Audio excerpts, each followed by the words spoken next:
Last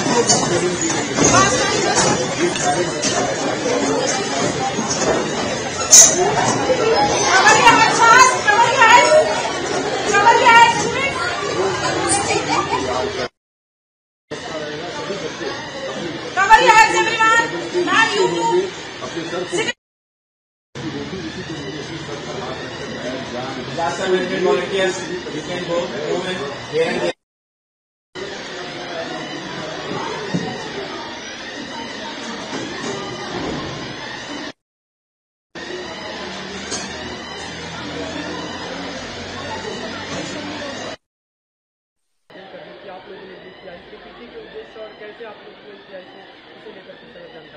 आज की इस मॉक ड्रिल का जो उद्देश्य है, कल आने वाली परिस्थिति में बच्चे भयभीत ना हो, बच्चों को डर ना लगे, वो किसी ऐसी परिस्थिति से अपने आप को ऐसा ना सोच लें कि असुरक्षित हैं। इन सबको हमने यहाँ बच्चों को समझाया कि किस तरह से हम अपने आप को सुरक्षित रखेंगे।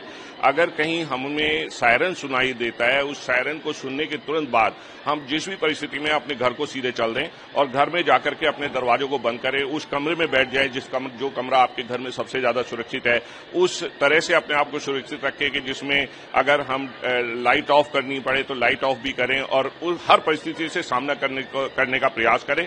ऐसी ट्रेनिंग आज स्कूल में दी गई है। अभी जैसे हमने देखा कि पाकिस्तान और भारत के बीच इस माहौल में हो सकता है कि युद्ध की नौबत अगर आए, तो आपको लगता है कि बच्चों को इस तरह से तैयार किया जा रहा है कि वो किसी भी हालत से निपट ले? बच्चा बहुत छोटा होता है, उसके दिमाग में इस तरह तरह की भ्रांतियां फैलती हैं। वो किसी सायरन को सुनता है या न्यूज देखता है, उसके बाद उसको ये डर लगता है कि मैं कैसे सुरक्षित रह पाऊंगा।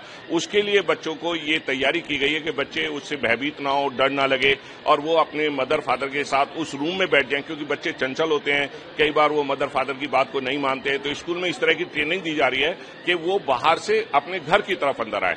जो पहले ट्रेनिंग होती थी उसमें हम अंदर से बाहर की तरफ भागते थे अर्थक्वेक या फायर के लिए, लेकिन आज रिवर्स ट्रेनिंग दी गई है। हमने अपने जो बच्चे डिजास्टर मैनेजमेंट के हमारे बच्चे हैं जो ऑन रोल हैं हमारे कमेटी में, उन बच्चों को कल ये ट्रेनिंग दी थी कि इस ट्रेनिंग में वॉशरूम में अगर कोई बच्चा है तो उसको भी सीधा क्लासरूम में पहुंचाना है।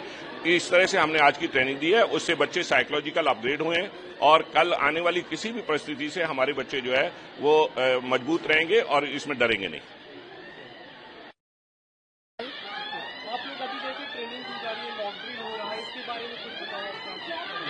सर, जैसे पाकिस्तान इंडिया पे अटैक कर सकता है, इसकी संभावना है, इस वजह से हमें मॉक ड्रिल की ट्रेनिंग दी गई थी कि ताकि अगर कुछ होता है तो फिर हम बच्चों को कैसे बचा सके और क्या कर सके।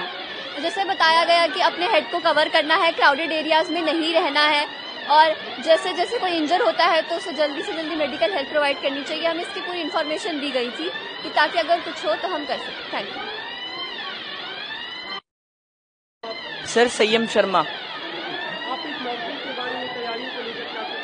सर, जब से सबसे पहले हमें मतलब अर्थक्वेक के बारे में सिखाया गया था, मैं अपना थैंक्स करना चाहूंगा मेरे प्रिंसिपल सर का सबसे पहले तो, कि उन्होंने मतलब हमें इतने अच्छे तरीके से गाइड किया और हमें अर्थक्वेक वगैरह के बारे में बताया।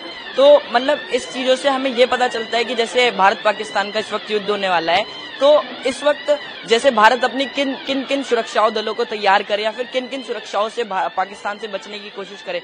वैसे तो हम जानते हैं कि युद्ध चाहे कोई भी हो, विजय तो भारत की ही होती है।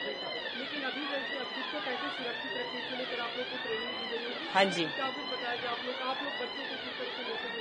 सर, सबसे पहले तो हम जितनी भी शुरुआत कर रहे हैं वो बड़े बच्चों से कर रहे हैं, क्योंकि आजकल के समाज में जो बड़े बच्चे हैं वो मतलब एक निचले स्तर पर गिरते जा रहे हैं। तो हम मतलब उन्हें सिखाने का ये प्रयास कर रहे हैं कि किस तरीके से अपने सर को कवर करके रखना है और फिर किस तरीके से बैठ जाना है जब भी ऐसी कोई विपदा आ जाए, और इन चीजों से किस तरीके से बचते हुए हमें आगे बढ़ना है और ऐसी सिचुएशन में हमें कभी भी घबराना नहीं है।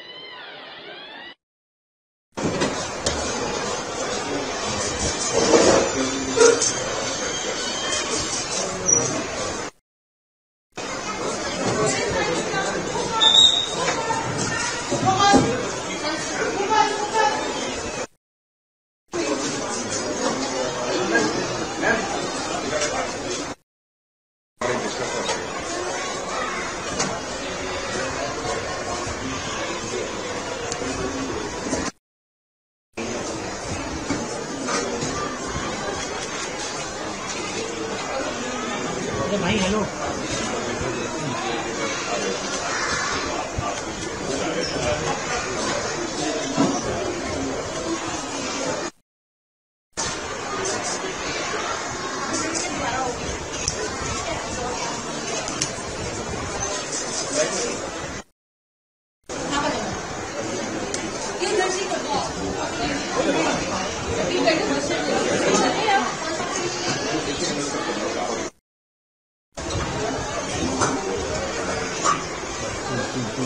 आगे नहीं है।